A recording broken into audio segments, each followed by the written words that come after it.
podemos compartir como iglesia local. Les animo a buscar con sus Biblias el Salmo 119. Salmos 119.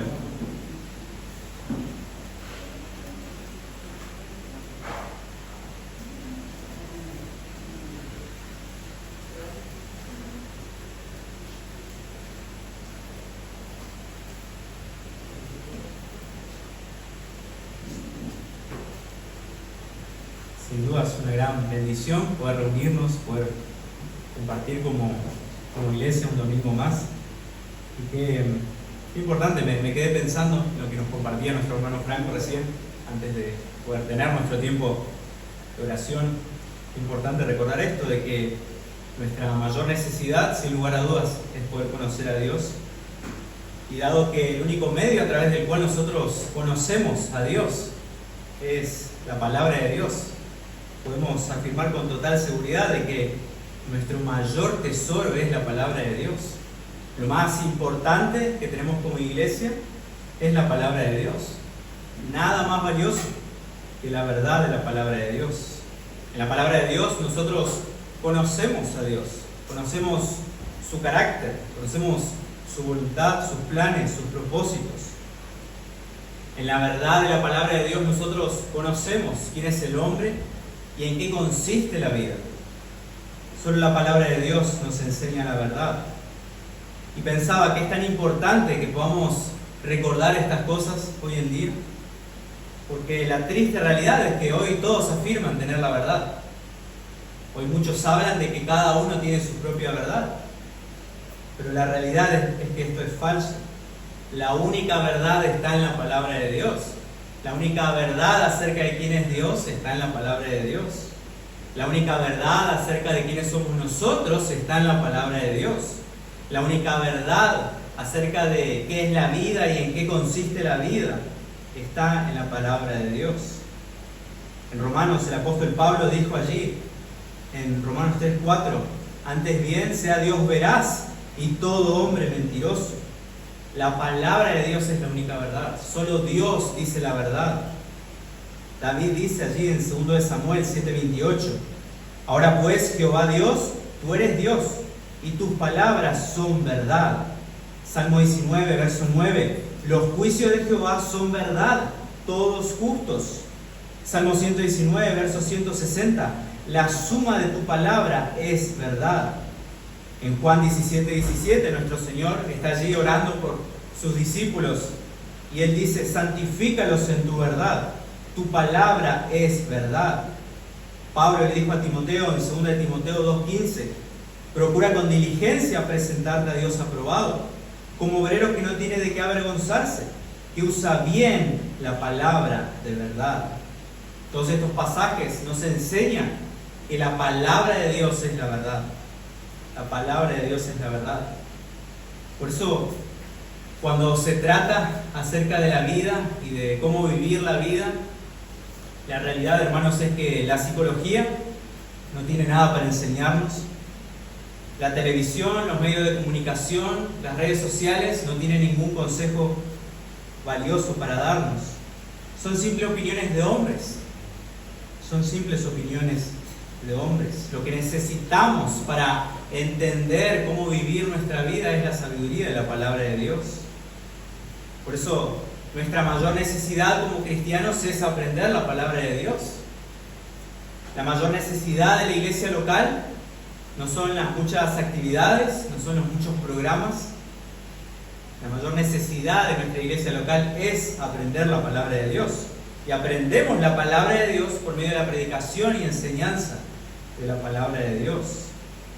Una iglesia que se entrega al estudio diligente de la palabra de Dios es una iglesia que va a crecer en su conocimiento de Dios, que va a ser santificada por Dios y que va a crecer también en su devoción por Dios. Y el Salmo 119 es un claro ejemplo de una vida que tiene devoción por la palabra de Dios. El Salmo 119 es un ejemplo por excelencia de un creyente que está entregado a la palabra de Dios, completa y absolutamente. El Salmo 119, como venimos viendo, es el capítulo que con mayor claridad exalta la supremacía de la palabra de Dios por sobre todas las cosas. Habíamos visto allí en los primeros versículos del Salmo, solo para repasar, allí en los versos del 1 al 8, recordarán, habíamos visto que el salmista nos enseña efectos que produce la palabra de Dios en la vida de los creyentes. Habíamos leído que la palabra de Dios produce deleite por obedecerla. Esto lo habíamos visto en los versos 1 al 3 del Salmo, cuando dice: bienaventurados los perfectos de camino, los que andan en la ley de Jehová. Bienaventurados los que guardan sus testimonios y con todo el corazón le buscan, pues no hacen iniquidad los que andan en sus caminos. Habíamos visto que la palabra bienaventurado implica felicidad, dicha, satisfacción, deleite. La persona que se entrega a la palabra de Dios es la persona más feliz y dichosa de todas. Habíamos visto también que la palabra de Dios produce deseo por obedecerla. El salmista había llegado a esta conclusión, dado que la persona más feliz, más dichosa es aquella que se entrega a la palabra de Dios. Su deseo era obedecer la palabra de Dios. Ahí en el verso 4 el salmista había dicho: tú encargaste que sean muy guardados tus mandamientos. El salmista entendía que Dios exige la obediencia a su palabra. El salmista entendía que obedecer la palabra de Dios no es opcional. Por eso dice en el verso 5: ojalá fuesen ordenados mis caminos para guardar tus estatutos. Entonces no sería yo avergonzado cuando atendiese a todos tus mandamientos. El salmista comprendía que la mayor vergüenza en su vida era no obedecer la palabra de Dios. Por eso su mayor deseo era poder obedecer la palabra del Señor. Habíamos visto también en los versos 7 y 8 que la palabra de Dios no solamente produce deleite, no solamente produce deseo, sino que también produce determinación por obedecerla. Dice allí en el verso 7: te alabaré con rectitud de corazón cuando aprendiere tus justos juicios. Tus estatutos guardaré, no me dejes enteramente. Ahí vemos como el salmista tenía determinación por obedecer la palabra de Dios. Él no solamente se quedó con su deseo. Él no solamente dijo, como dice allí el verso 5, ojalá fuesen ordenados mis caminos para guardar tus estatutos. Él se determinó a hacerlo. Él dijo: tus estatutos guardaré. Él estaba determinado a obedecer la palabra de Dios. Y luego habíamos visto en el último sermón, en los versos del 9 al 11, cómo también podemos apreciar en la vida del salmista cómo luce una vida santificada por la palabra de Dios, cómo luce una vida que está siendo transformada, moldeada, afectada por la palabra de Dios. En el verso 9 habíamos visto que el salmista nos muestra allí su convicción de que la palabra de Dios es suficiente. Dice allí el verso 9: ¿con qué limpiará el joven su camino? Con guardar tu palabra. Habíamos visto que el salmista tenía esta convicción. La palabra de Dios es suficiente para cada etapa de nuestra vida, aún desde que somos jóvenes. La palabra de Dios es suficiente para limpiar nuestro camino, para limpiar nuestro estilo de vida, para poder quitar el pecado que hay en nuestra vida y que podamos cada vez ser más y más conformados al estándar de la palabra de Dios. En el verso 10, el salmista también nos muestra cómo él estaba movido a la oración, porque dice: con todo mi corazón te he buscado, no me dejes desviarme de tus mandamientos. El salmista confiaba en que solamente Dios tenía la capacidad de guardarlo, de preservarlo. Su convicción en la suficiencia de la palabra de Dios lo llevó a la oración, lo llevó a pedir la ayuda del Señor en oración.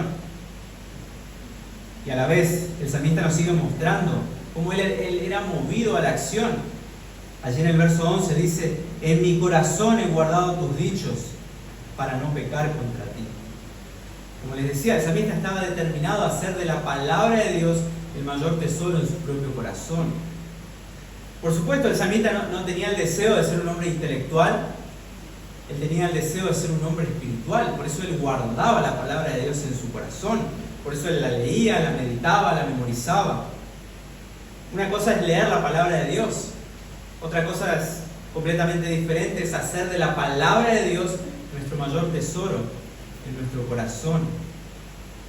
El salmista entendía que la mayor tragedia de no guardar la palabra de Dios en su corazón era pecar contra el Señor, como dice el texto, para no pecar contra ti.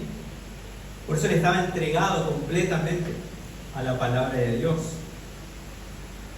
Y en los versos 12 al 16 podemos ver que continúa este salmo.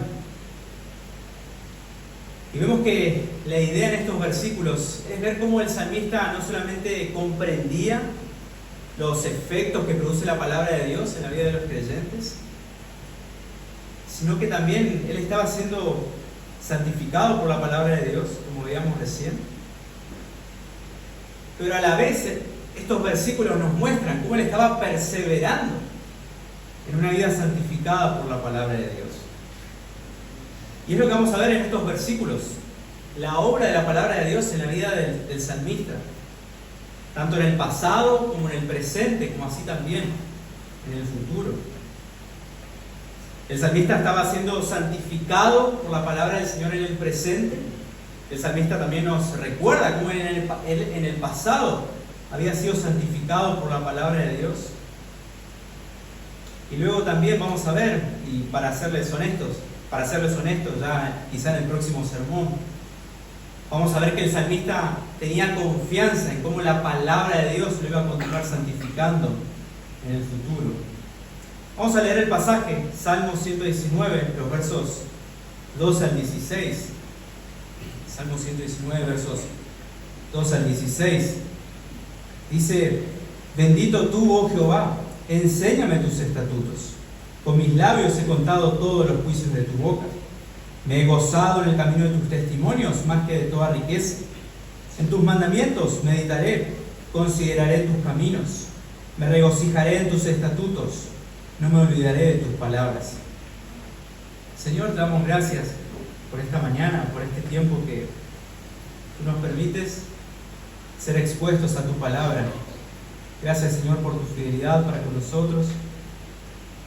Gracias por este honor, por este privilegio de poder reunirnos alrededor de tu palabra, Señor, de poder conocerte a través de tu palabra, de poder ser expuestos a la enseñanza que santifica, moldea nuestras vidas. Por favor, te necesitamos, Señor. Te pedimos que nos ayudes a comprender tu palabra, que nuestros corazones puedan ser movidos a la adoración, a la devoción y a la sumisión, Señor. Por favor, te necesitamos. Damos gracias, nos encomendamos a ti en esta mañana. En el nombre de Jesús. Amén. Bien, hermanos, el título de este mensaje es Perseverando en la palabra de Dios hasta el final. Como les decía, vamos a ver que este pasaje nos enseña la obra de la palabra de Dios en la vida del salmista. Y a la vez es un estímulo, sin dudas, a que podamos fortalecer nuestra convicción de que la palabra de Dios es suficiente para cada etapa de nuestra vida. Y en primer lugar, vamos a ver la obra de la palabra de Dios en el presente. Allí dice el verso 12: bendito tú, oh Jehová, enséñame tus estatutos. Ahí vemos que el salmista continúa su oración al Señor. Prácticamente todo el salmo es una oración al Señor. Del verso 4 al verso 176, el salmista está orando al Señor. Ahí vemos que la frase, bendito tú, oh Jehová, implica una expresión de alabanza al Señor por parte del salmista. Y pensaba, una de las implicancias más profundas de esta frase es que el salmista no veía su estudio de la palabra de Dios como un asunto intelectual. Él no veía ese tiempo de leer y estudiar la palabra de Dios un ejercicio académico. Él no lo veía como resolver un problema de matemáticas. Todo lo contrario, él percibía el estudio de la Escritura como un momento de devoción personal.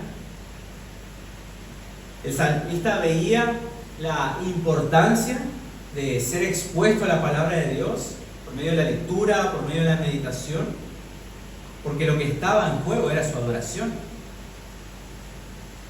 Lo leímos recién en el verso 7, él dice: te alabaré con rectitud de corazón cuando aprendiere tus justos juicios. El punto es que la alabanza del salmista estaba determinada por cuánto él aprendía la palabra de Dios. solamente aprendiendo la palabra de Dios, el salmista podía adorar a Dios, podía alabar a Dios con un corazón recto. Hermanos, estudiamos la Biblia no para cultivar el intelecto, estudiamos la Biblia para cultivar nuestra adoración, para cultivar nuestra devoción. No leemos la Biblia simplemente para acumular datos acerca de Cristo. En palabras del puritano John Owen, leemos la Biblia para ver y saborear a Cristo. Un creyente que mantiene su meditación en la palabra de Dios es un creyente que va a mantener su devoción por el Señor.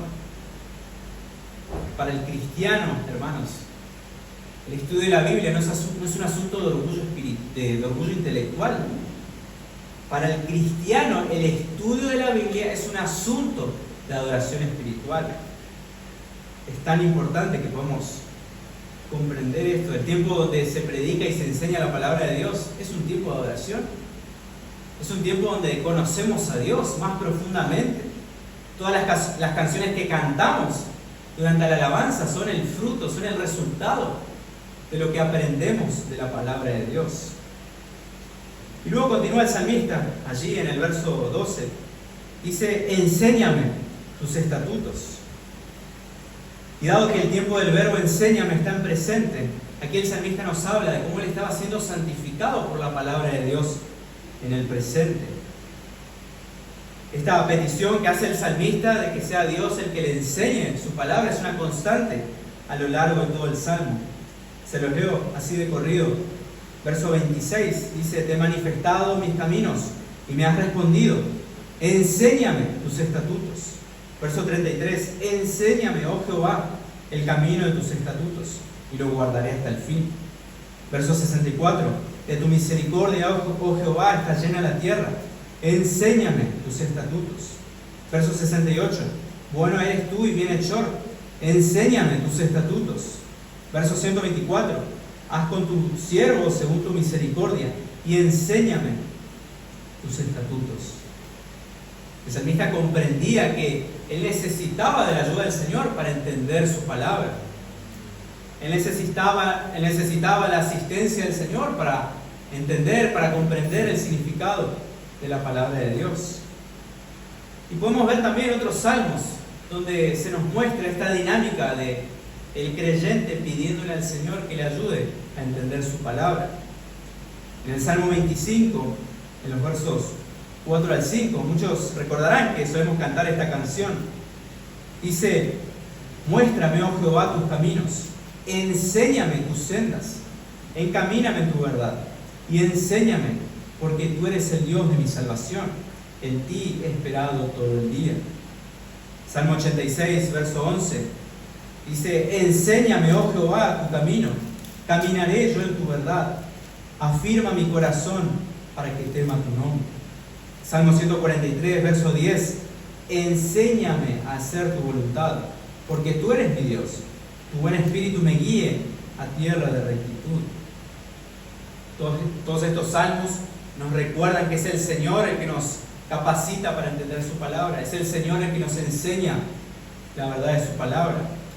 Esta verdad también lo vemos en el Nuevo Testamento, más particularmente en los Evangelios. Allí en Lucas capítulo 24, versos 44 al 45, recordarán la historia, cuando el Señor dice el texto que abrió el entendimiento de sus discípulos para que comprendiesen las Escrituras. Allí en Juan capítulo 14, verso 26, el Señor le dice a sus apóstoles: mas el Consolador, el Espíritu Santo, a quien el Padre enviará en mi nombre, Él os enseñará todas las cosas y os recordará todo lo que yo os he dicho. El apóstol Juan también escribe allí en su primera carta, en primera de Juan capítulo 2. Vamos a leer los versos 20 y luego el verso 27. Bastante similar a lo que escribió en su Evangelio. Allí en primera de Juan capítulo 2, verso 20 dice: pero vosotros, se le está hablando a creyentes, tenéis la unción del Santo. Ahí la idea de la frase la unción del Santo es una alusión al Espíritu Santo. Dice: tenéis la unción del Santo y conocéis todas las cosas. Verso 27: pero la unción que vosotros recibisteis de Él permanece en vosotros. Y no tenéis necesidad de que nadie os enseñe, así como la misma unción os enseña todas las cosas, y es verdadera y no es mentira. Según ella os ha enseñado, permaneced en Él. El punto de todos estos pasajes, hermanos, es que el Señor es el Maestro por excelencia de las Escrituras. Por supuesto, esto no significa que el Señor no haya dado a su iglesia pastores maestros para enseñar su palabra. Recordarán Efesios capítulo 4, verso 11, que dice que Él mismo constituyó a unos apóstoles, a otros profetas, a otros evangelistas y a otros pastores maestros.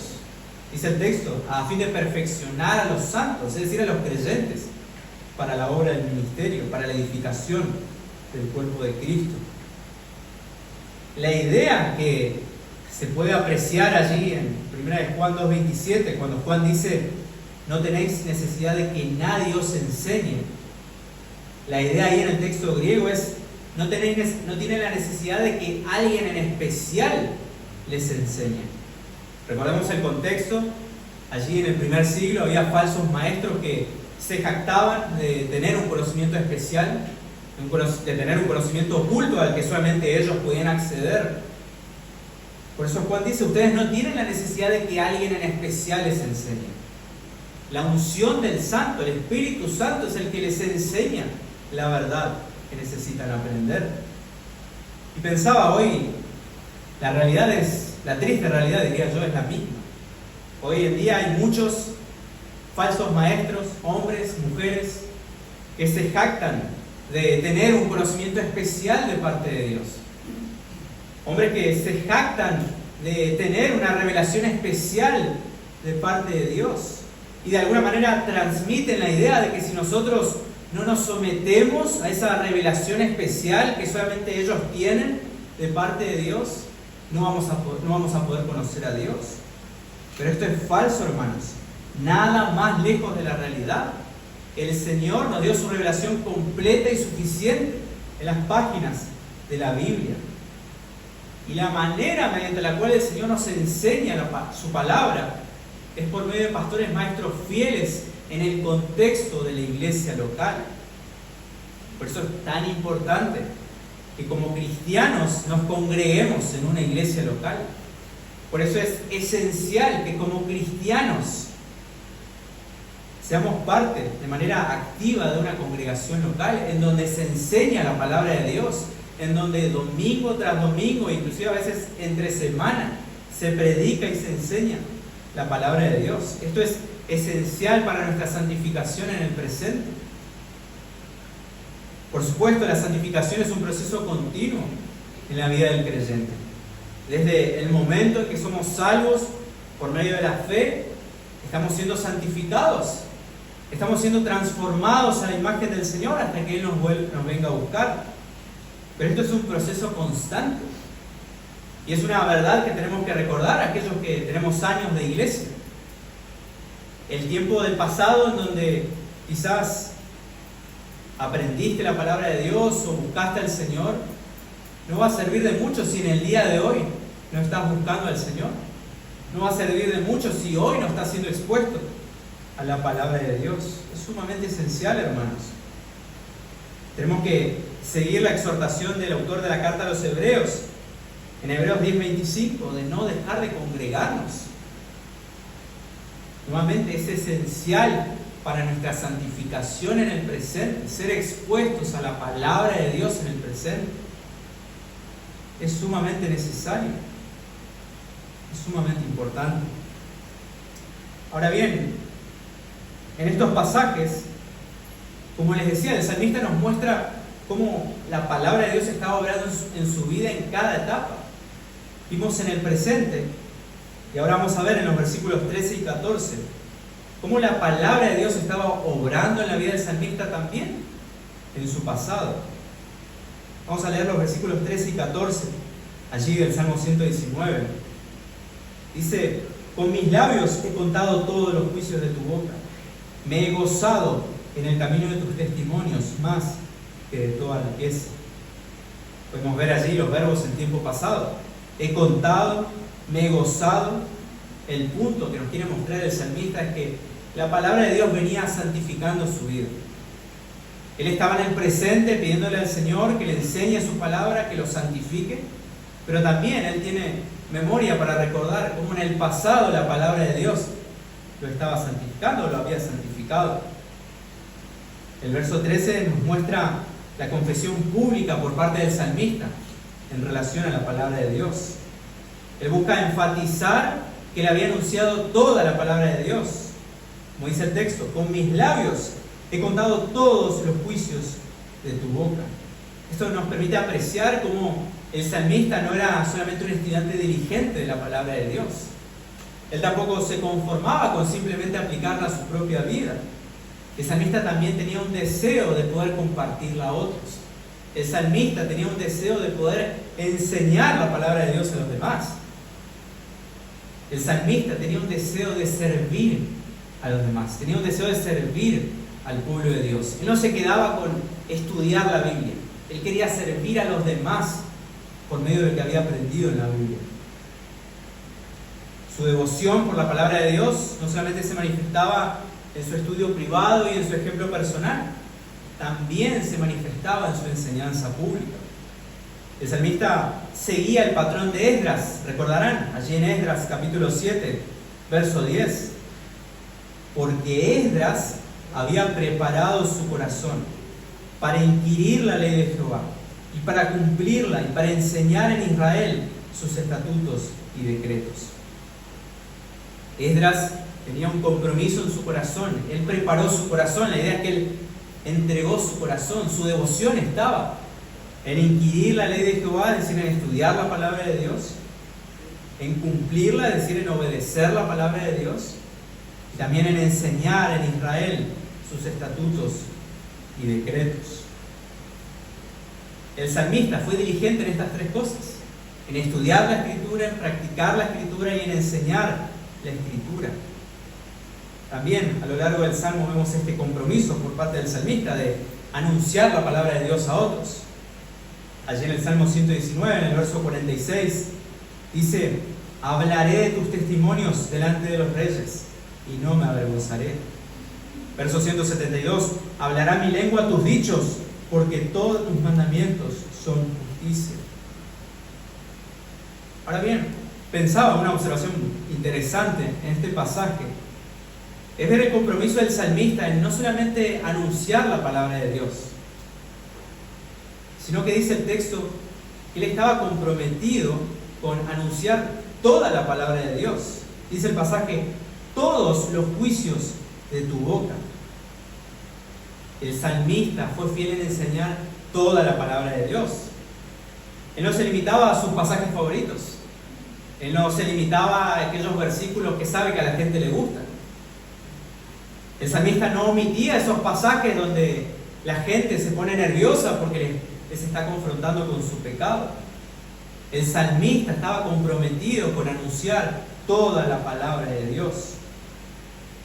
Este es un énfasis ya desde el principio en el Antiguo Testamento. Acompáñenme a Deuteronomio capítulo 31.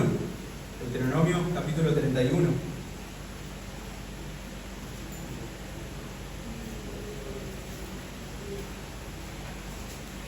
Allí en los versículos 9 al 12.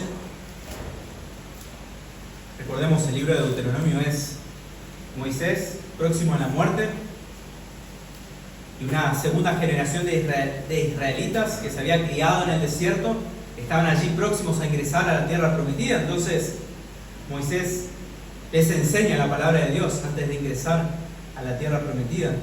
Y dice en Deuteronomio capítulo 31, versos 9 al 12: y escribió Moisés esta ley y la dio a los sacerdotes, hijos de Leví, que llevaban el arca del pacto de Jehová, y a todos los ancianos de Israel.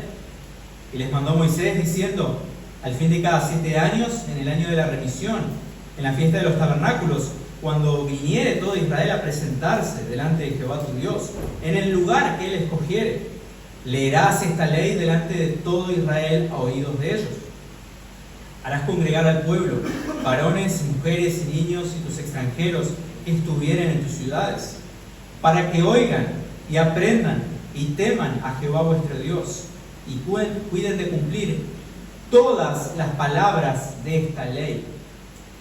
Es decir, en el Antiguo Testamento el pueblo de Dios debía reunirse para oír, para aprender, para temer y obedecer todas las palabras de esta ley, dice el texto. Eso implica que los sacerdotes en Israel debían enseñar toda la Escritura, toda la palabra de Dios. En el Nuevo Testamento también vemos este énfasis, allí en Mateo 28, en la Gran Comisión, cuando Jesús comisiona a sus discípulos, diciéndoles, Mateo 28, verso 19, por tanto, id y haced discípulos a todas las naciones, bautizándolos en el nombre del Padre y del Hijo y del Espíritu Santo, enseñándoles que guarden todas las cosas que os he mandado. Y aquí yo estoy con vosotros todos los días hasta el fin del mundo. Amén. Aquí el Señor le enseña a sus discípulos que la manera de hacer más discípulos era bautizándoles y a la vez enseñándoles a obedecer todo lo que el Señor les había mandado. Y esto implica que para aprender todo lo que el Señor nos ha mandado, tenemos que ser expuestos a todo lo que el Señor nos ha mandado, a toda la palabra de Dios. En el libro de los Hechos también podemos ver este énfasis, allí en Hechos capítulo 5, verso 20. Hechos capítulo 5, verso 20. Dice, id y puestos en pie en el templo, anunciad al pueblo todas las palabras de esta vida. En el contexto vemos que los apóstoles, en este caso Juan y Pedro, estaban encarcelados por predicar el Evangelio. Dice el pasaje que un ángel del Señor vino y los liberó y les dijo que les animó justamente a anunciar todas las palabras de esta vida, es decir, toda la palabra de Dios. El apóstol Pablo también es un ejemplo de esto. Allí en Hechos capítulo 20, versos 26 al 27. Recordemos, Pablo estaba reunido en su famoso discurso de despedida a los ancianos en Éfeso, los líderes de la iglesia allí. Y él les dice en el verso 26, por tanto yo os protesto en el día de hoy, que estoy limpio de la sangre de todos, porque no he rehuido anunciaros todo el consejo de Dios. Él les había anunciado todo el consejo de Dios, es decir, toda la palabra de Dios. Esto es lo que algunos llaman, quizás les pueda parecer un poco extraño este término, pero se los voy a explicar, el mandato de la infalibilidad bíblica. ¿Qué es el mandato de la infalibilidad bíblica? El punto es que si nosotros creemos que la Biblia es infalible, es decir, que no tiene error, que no puede tener error, porque su autor es Dios, como nos dice 2 Timoteo 3:16, que toda la Escritura es inspirada por Dios, es decir, toda la Escritura fue exhalada por Dios. La idea es que, o la implicación, es que la Biblia no puede tener error porque su autor es Dios, y Dios no miente. Como nos dice Tito capítulo 1, verso 2, Hebreos 6:18. Y el punto es que si nosotros creemos que toda la Biblia fue inspirada por Dios y que ninguna parte de la Biblia tiene errores, la consecuencia natural y lógica, diría, sería que buscaríamos enseñarla toda. Como nos dice en 2 Timoteo 3:16, toda la Escritura es inspirada por Dios y a la vez dice que es útil para enseñar, para redarguir, para corregir, para instruir en justicia. En otras palabras, nuestra confianza en la inspiración de la palabra de Dios se evidencia por medio de nuestra proclamación de toda la palabra de Dios. Y esa es una convicción que tenemos como iglesia local. Por eso, todo hermano que pasa aquí a predicar y enseñar, busca hacerlo desde toda la palabra de Dios. Y estamos, por ejemplo, en el Salmo 119, y a la vez estamos estudiando toda la carta de 1 de Corintios, y se nos está enseñando, como hoy, el libro de Proverbios, y hay domingos donde se nos enseña la carta de Santiago y la carta de Colosenses. El punto es que un aspecto esencial en nuestra santificación es ser expuestos a toda la palabra de Dios, a toda la Escritura. Y esta era la convicción y a la vez la devoción del salmista. Luego en el verso 14 podemos ver que el salmista continúa mostrando su afecto por la palabra de Dios. Cada versículo Él está expresando a viva voz su amor por la palabra de Dios, su devoción, su confianza en la palabra de Dios. Y Él dice en el verso 14: me he gozado en el camino de tus testimonios más que de toda riqueza. El salmista tenía gozo en el camino que produce la palabra de Dios. Él se había gozado en una vida de obediencia a la palabra de Dios, aún más que lo que podía gozarse en toda clase de riquezas. El salmista encontraba más felicidad en obedecer la palabra de Dios que en acumular riquezas materiales. Su felicidad, su dicha, su gozo no estaba en la prosperidad material. Su gozo estaba en la prosperidad espiritual. Su gozo estaba en la palabra de Dios. Y también es algo que lo manifiesta a lo largo de todo este salmo. Se los leo nuevamente allí de corrido. Verso 47: y me regocijaré en tus mandamientos, los cuales he amado. Verso 77: vengan a mí tus misericordias para que viva, porque tu ley es mi delicia. Salmo 111. Me encanta este salmo. Dice: por heredad he tomado tus testimonios para siempre, porque son el gozo de mi corazón. El gozo en el corazón del salmista era la palabra de Dios. Y él compara el gozo que podía hallar en la palabra de Dios, como así también el gozo que podía hallar en las riquezas de este mundo. Y el resultado es que la palabra de Dios es mucho más satisfactoria. Allí en el verso 72, él dice: mejor me es la ley de tu boca que millares de oro y plata. Verso 127: por eso he amado tus mandamientos, más que el oro y más que oro muy puro. Verso 162: me regocijo en tu palabra como el que haya muchos despojos. En estos pasajes el salmista nos enseña una gran lección, hermanos. Y es que una de las marcas distintivas de un creyente que está siendo expuesto a la palabra de Dios es que su gozo está en la palabra de Dios, no en las cosas de este mundo. Su mayor afán, su mayor preocupación es prosperar espiritualmente más que prosperar materialmente. También es una verdad que se muestra a lo largo de los salmos. Por ejemplo, el Salmo 19, versos 9 y 10, dice: el temor de Jehová es limpio, que permanece para siempre. Los juicios de Jehová son verdad, todos justos. Deseables son más que el oro, y más que mucho oro afinado, y dulces más que miel y que la que destila del panal. La escritura es más deseable que el dinero. Para el creyente la palabra de Dios es mucho más deseable que las muchas riquezas. Y por supuesto, hermanos, esto no significa que es pecado tener riquezas. Estos pasajes no nos están diciendo que es pecado tener dinero. El pecado está en amar más las riquezas que al dador de las riquezas. El pecado está en amar más el dinero que la palabra de aquel que nos provee para nuestras necesidades. Por ejemplo, el Salmo 112, en los versos 1 al 3, simplemente para ilustrar esto que les menciono, dice: bienaventurado, es decir, feliz, dichoso, el hombre que teme a Jehová y en sus mandamientos se deleita en gran manera. Verso 2 dice: su descendencia será poderosa en la tierra, la generación de los rectos será bendita. Bienes y riquezas hay en su casa, y su justicia permanece para siempre. Ahí vemos que el salmista, en este caso, nos menciona que el hombre bienaventurado tenía bienes, tenía riquezas, pero dice que se deleita en sus mandamientos. Su felicidad no está en las riquezas, su felicidad está en la palabra de Dios. El cristiano confía en que es Dios el que le provee para sus necesidades. Acompáñenme nuevamente a Deuteronomio capítulo 6. Deuteronomio capítulo 6, versos 11 al 18.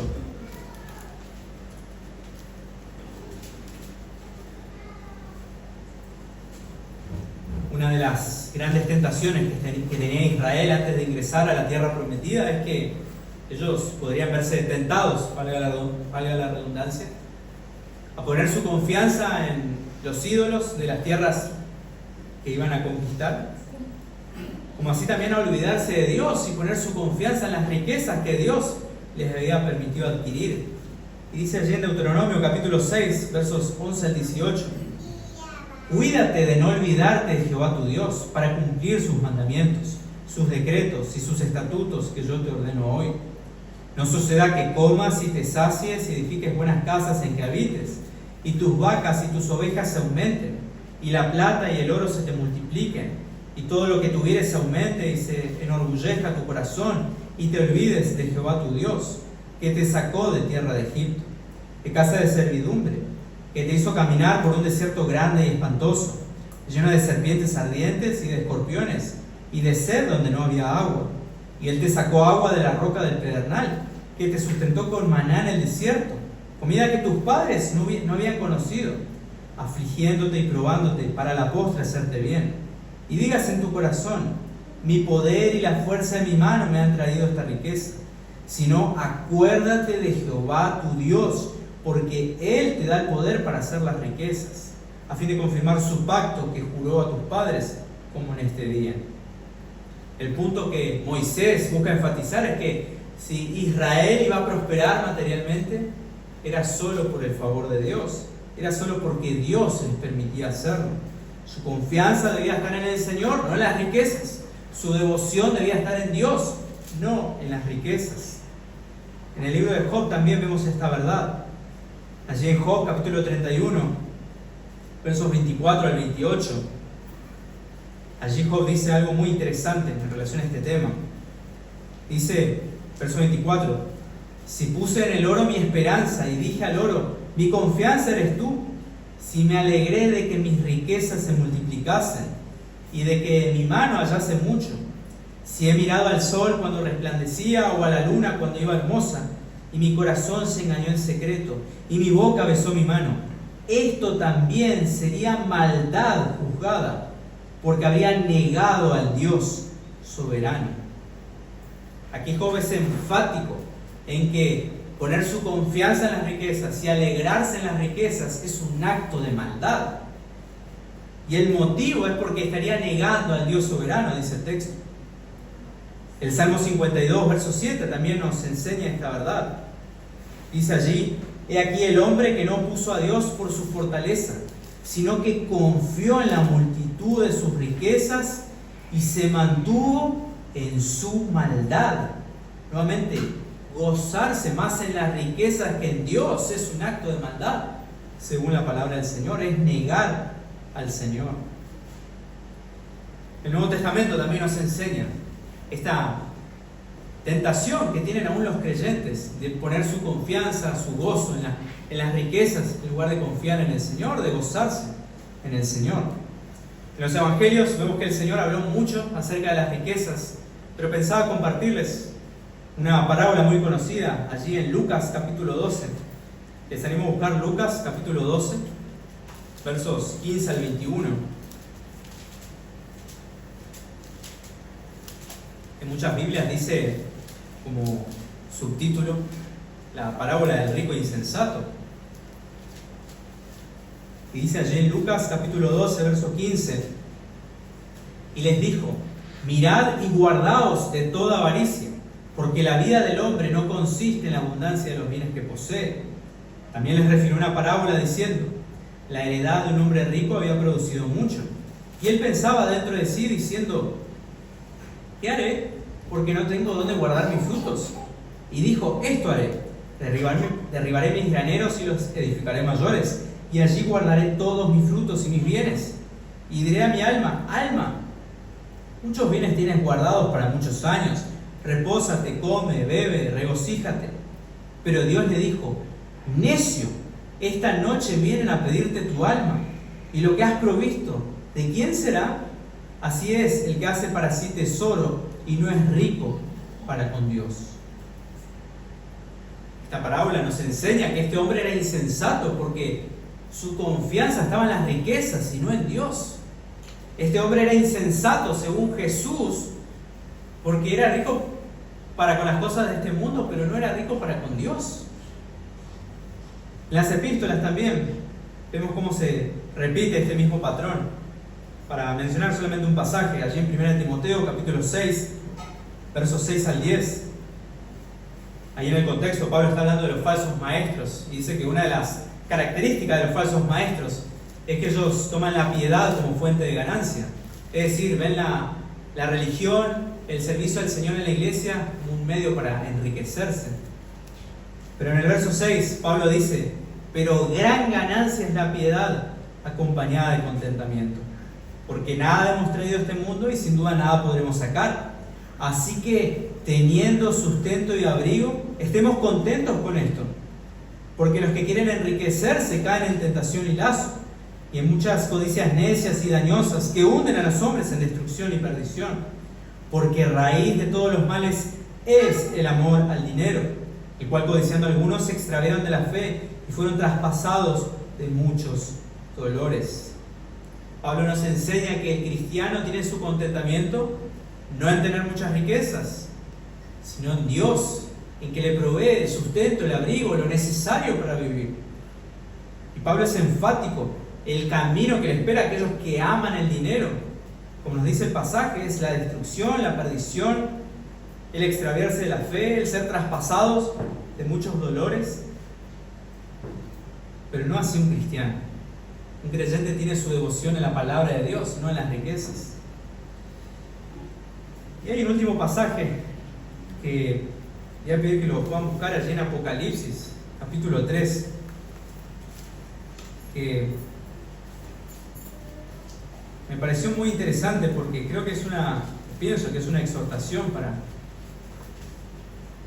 para nosotros como creyentes. Recordemos, Apocalipsis capítulo 2 y capítulo 3 son las cartas del Señor a las iglesias. Y Él escribe allí en el verso 14 una carta a la iglesia en la Odisea. Sí, a la iglesia en la Odisea. Y Él dice, Apocalipsis 3, verso 14: y escribe al ángel de la iglesia en la Odisea: he aquí el amén, el testigo fiel y verdadero, el principio de la creación de Dios. Dice esto: yo conozco tus obras, que ni eres frío ni caliente. Ojalá fuese frío o caliente, pero por cuanto eres tibio y no frío ni caliente, te vomitaré de mi boca. Verso 17 dice: porque tú dices, yo soy rico y me he enriquecido y de ninguna cosa tengo necesidad. Y no sabes que tú eres un desventurado, miserable, pobre, ciego y desnudo. Por tanto, yo te aconsejo que de mí compres oro refinado en fuego, para que seas rico, y vestiduras blancas para vestirte, y que no se descubra la vergüenza de tu desnudez, y unge tus ojos con colirio, para que veas. Yo reprendo y castigo a todos los que amo. Sé pues celoso y arrepiéntete. Y aquí yo estoy a la puerta y llamo. Si alguno oye mi voz y abre la puerta, entraré a él y cenaré con él y él conmigo. Al que venciere le daré que se siente conmigo en mi trono, así como yo he vencido y me he sentado con mi Padre en su trono. El que tiene oído, oiga lo que el Espíritu dice a las iglesias. Un pasaje muy fuerte. Algunas observaciones. Esta es una iglesia. Son personas que se consideran cristianas. Es un lugar donde afuera en el cartel dice iglesia. Y dice que ellos se consideraban ricos. Verso 17: yo soy rico, me he enriquecido, de ninguna cosa tengo necesidad. Como diríamos hoy en día, tenía la vida asegurada. Pero Jesús le dice que son pobres, que son miserables, ciego, desnudo. Jesús les exhorta a que compren de Él vestiduras blancas para vestirse. La idea ahí es que había pecado. No tenían vestiduras blancas, no había santidad en esa iglesia. Tenían muchas riquezas, pero no había santidad. Por eso en el verso 19 el Señor les exhorta a arrepentirse. Y lo más trágico de todo, pienso yo, es lo que dice el verso 20. Yo estoy a la puerta y llamo. Si alguno oye mi voz y abre la puerta, entraré a él y cenaré con él y él conmigo. Era una iglesia rica, pero no solamente no tenía la santidad, sino que no tenía a Cristo. El Señor no estaba dentro de la iglesia. El Señor estaba tocando la puerta fuera de la iglesia. Por eso, hermanos, es posible ser cristianos o considerarnos una iglesia y poner nuestra confianza, nuestra devoción en las riquezas y descuidar la presencia de Cristo en la iglesia, descuidar la santidad, descuidar nuestra obediencia a la palabra de Dios. Por eso, hermanos, es sumamente importante que podamos imitar esta devoción que el salmista tenía de gozarse más en el camino de la palabra de Dios que en las riquezas. En conclusión, hermanos, la palabra de Dios es suficiente para nuestra santificación. Como decíamos al principio, nuestra mayor necesidad es aprender la palabra de Dios. Nuestra mayor necesidad es conocer a Dios y ser santificados por la palabra de Dios. 1 Tesalonicenses 4:3. ¿Cuál es la voluntad de Dios para mi vida? La santificación. De la importancia de tomar resoluciones en el presente, así como el salmista. Hermanos, si usted quiere crecer en la vida cristiana, usted necesita aprender la palabra de Dios. Usted necesita alimentarse de la palabra de Dios. Esta debe ser su mayor prioridad en toda la vida. Aprender la palabra de Dios para conocer a Dios y para ser santificado por la palabra de Dios. Y esto implica, hermanos, que lo más importante que podemos hacer cada día es exponernos a la palabra de Dios. De comprometernos con congregarnos en una iglesia donde se enseña la palabra de Dios.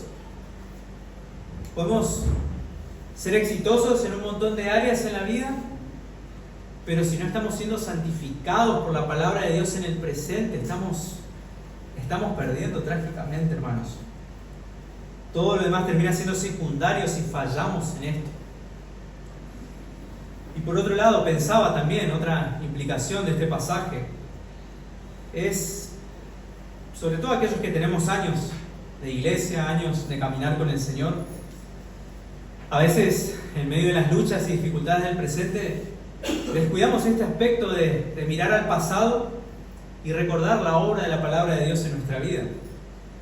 Creo que todos deberíamos preguntarnos dónde estaríamos hoy si la palabra del Evangelio no nos hubiera salvado, si el Señor no nos hubiera rescatado. Pensaba que podemos seguir la actitud del salmista y mirar hacia atrás y ver cómo la palabra de Dios fue obrando en nuestra vida, como iglesia también, como con el paso del tiempo, de los años, domingo tras domingo.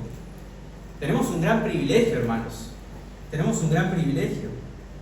Yo pensaba hoy en día, hoy quizás las personas más privilegiadas en el mundo son aquellas las personas que se consideran las más privilegiadas en el mundo son aquellas que van a estar en el estadio viendo la final del mundial.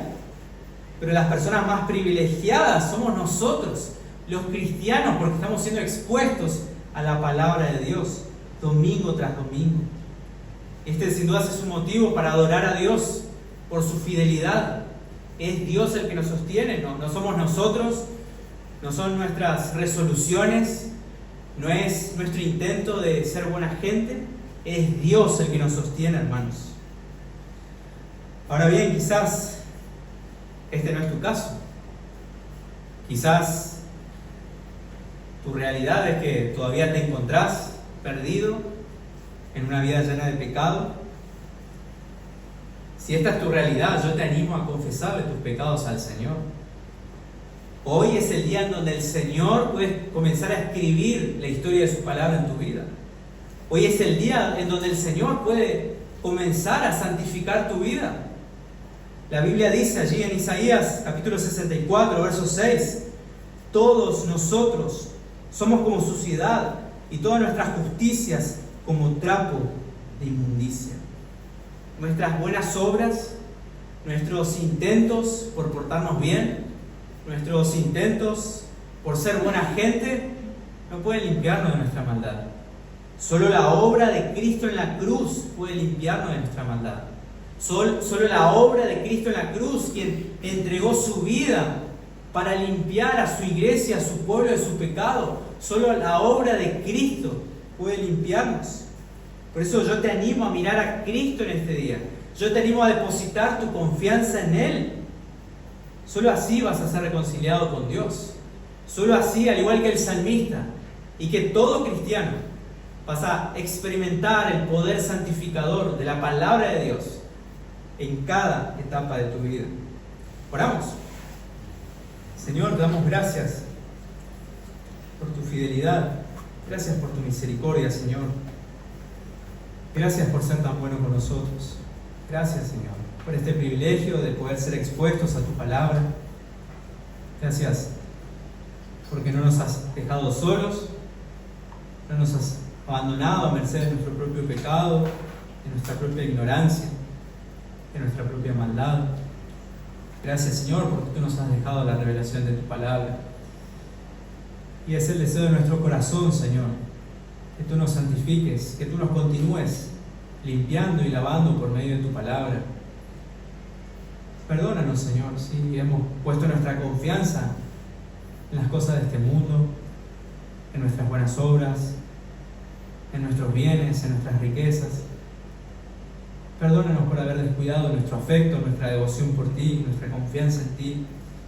Por favor, te pedimos que nos ayudes a continuar siendo santificados por medio de tu palabra, que podamos tener un corazón dispuesto a aprender tu palabra, que como iglesia no nos desviemos de tus mandamientos, que como iglesia podamos perseverar en tu palabra hasta el final.